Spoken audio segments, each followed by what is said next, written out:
흥수 씨, 이번 주말에 시간 좀 내줄 수 있겠습니까? 같이 산에 한번 올라가고 싶어서요. 동석이 이렇게 전화를 걸어왔을 때 흥수는 잠깐 망설였는데요. 곧 흔쾌히 알겠다고 대답했어요. 사실 요즘 마음이 복잡하기도 했고 형수님 문제로 동석과도 어색한 기류가 흘렀던 터라 둘이서 이런저런 얘기를 나눌 기회가 필요하다고 생각했죠. 주말 아침, 흥수와 동석은 산길을 천천히 올랐는데요. 숨이 차오를 때쯤 정상의 다다라 바위 위에 나란히 앉았어요. 발 아래로 펼쳐진 산등성이 위로 구름이 흘러가고 멀리서 바람이 불어왔죠. 그 순간 동석이 조용히 입을 열었는데요. 흥수 씨, 우리가 인생을 얼마나 살겠습니까? 길어봤자 100년이지요. 동석의 목소리는 낮고 조용했지만 무언가 깊이 갈무리된 울림이 있었어요. 태어나서 아이가 되고 어른이 되고 결혼하고 또 아이를 키우다가 언젠가 우리는 모두 떠나게 되지요.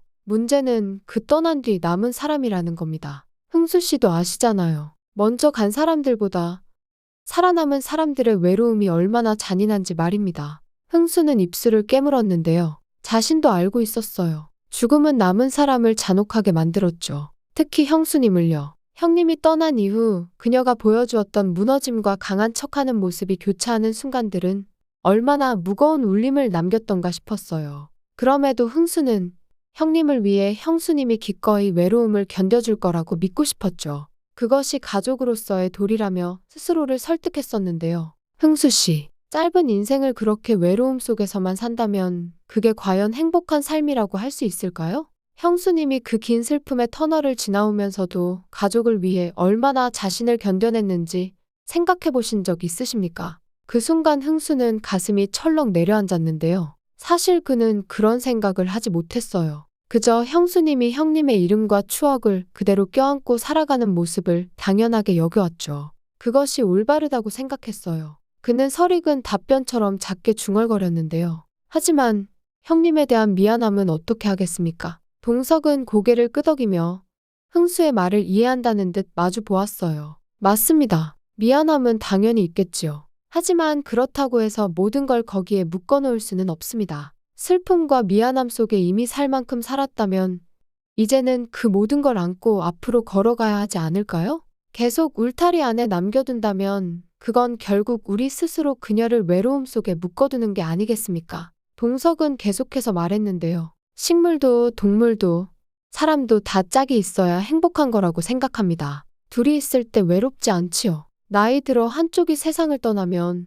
남은 사람의 외로움은 이루 말할 수 없습니다. 광숙 씨가 나이 들어 거동이 불편해지면 대소변을 가려줄 사람이 필요할 겁니다. 저는 대소변을 치워줄 수 있는 사람이 되고 싶습니다. 사람이 살아봤자 얼마나 산다고 그 시간 동안 보람되고 행복하게 살아야 하지 않겠습니까? 흥수는 그 말을 듣고 가슴이 찡해졌는데요. 동석의 진심이 느껴졌어요. 형수님을 단순히 새로운 짝으로 생각하는 게 아니라 남은 인생을 함께 돌보고 진심으로 아끼고 싶다는 마음이 전해졌죠. 동석의 말은 계속 이어졌는데요. 그의 목소리엔 형수님을 향한 깊은 존중과 애정이 담겨 있었어요. 흥수 씨, 사랑이란 건 그 사람을 잊는 게 아니라 오히려 그 사람을 가슴에 품고 살아가는 거라고 생각합니다. 광숙 씨가 형님을 잊었다고 생각하십니까? 절대 그렇지 않습니다. 형님에 대한 사랑과 추억을 그대로 간직한 채 이제는 남은 삶에서 다시 누군가와 행복할 방법을 찾아보려는 거지요. 그게 그렇게 잘못된 일일까요?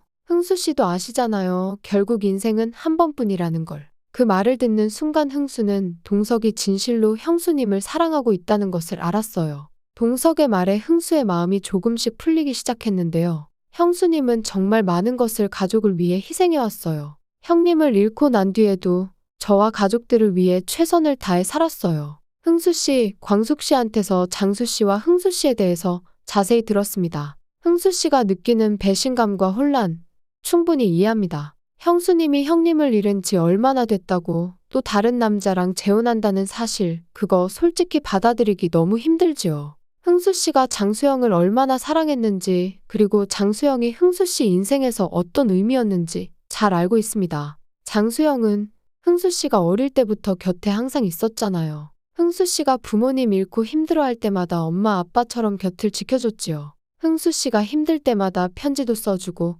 흥수야, 힘내라. 내가 내 동생이라서 나는 항상 든든하다. 그런 말 자주 해줬잖아요. 그 편지들 흥수 씨가 아직도 고이 간직하고 있다는 거 알고 있어요. 흥수는 말없이 고개만 끄덕였는데요. 눈가가 살짝 붉어졌어요. 형수님을 흥수 씨가 얼마나 의지했는지 잘 알고 있습니다. 장수영이 돌아가신 뒤에 술도가를 살려서 여기까지 끌고 온 것도 사실 형수님이 있었기 때문이지요. 흥수 씨가 힘들 때마다 형수님이 항상 흥수 씨 편 들어주고 감싸주고 위로해주는 그런 사람이었잖아요. 동석은 잠깐 말을 멈추고 흥수의 어깨를 가만히 두드렸어요. 은행비 때문에 형수님이 힘들어할 때 흥수 씨가 월세방을 빼서 형수님한테 내줬잖아요. 그때 오갈 데 없어서 찜질방에서 잤다는 거 솔직히 듣고 놀랐습니다. 흥수 씨가 그만큼 형수님을 믿고 의지했다는 거지요. 장수영이 돌아가시고 나서도 흥수 씨가 형수님을 가족 이상으로 어머니처럼 의지해왔다는 거 잘 알고 있습니다. 흥수는 한숨을 길게 내쉬었는데요. 솔직히 저는 아직도 형수님이 우리 가족이라고 생각합니다. 그냥 형수님이 아니라 진짜 우리 엄마 같고 내 편 같고 그래서 더 혼란스러워요. 형수님이 다른 남자랑 결혼한다는 거 머리로는 이해하려고 해도 마음이 자꾸 거부해요. 마치 제가 또 한 번 가족을 잃는 것 같아서 두렵고 솔직히 배신감도 듭니다. 동석은 그 말에 가슴이 먹먹해졌어요. 흥수 씨 그런 감정 느끼는 거 너무 당연합니다. 흥수 씨가 형수님한테 얼마나 의지했는지 그 마음을 모르는 사람은 없을 거예요. 그런데 한 번만 생각해 보세요. 형수님도 사람이고 혼자 남겨진 시간 동안 얼마나 외로웠을까요? 흥수 씨가 힘들 때 형수님이 흥수 씨 곁에 있었던 것처럼 이제는 형수님도 누군가의 곁이 필요할지 모릅니다. 흥수는 눈을 질끈 감았는데요. 저도 압니다. 머리로는 다 이해해요. 그런데 마음이 자꾸 따라주질 않아요. 형수님이 저를 떠나서 행복해질 수 있다면 저도 축하해주고 싶은데 막상 현실이 되니까 마음이 너무 아픕니다. 동석은 잠시 침묵했다가 조용히 말을 이었어요. 흥수 씨, 형수님을 가족 이상으로 생각했던 만큼 형수님도 흥수 씨를 진짜 가족처럼 생각했을 거예요. 이제는 형수님을 친누나로도 생각해줘요. 친누나가 결혼한 지 10일 만에 사별해서 홀로 살고 있다고 생각해주세요. 그런 누님이 재혼을 한다면 어떨까요? 아마도 누나의 손을 잡고 진심으로 축하해줄 겁니다. 회장님, 그동안 제가 너무 몰랐어요. 그는 조용히 동석의 두 손을 꼭 쥐었어요. 제발 형수님 행복하게 해주세요. 제가 돕겠습니다.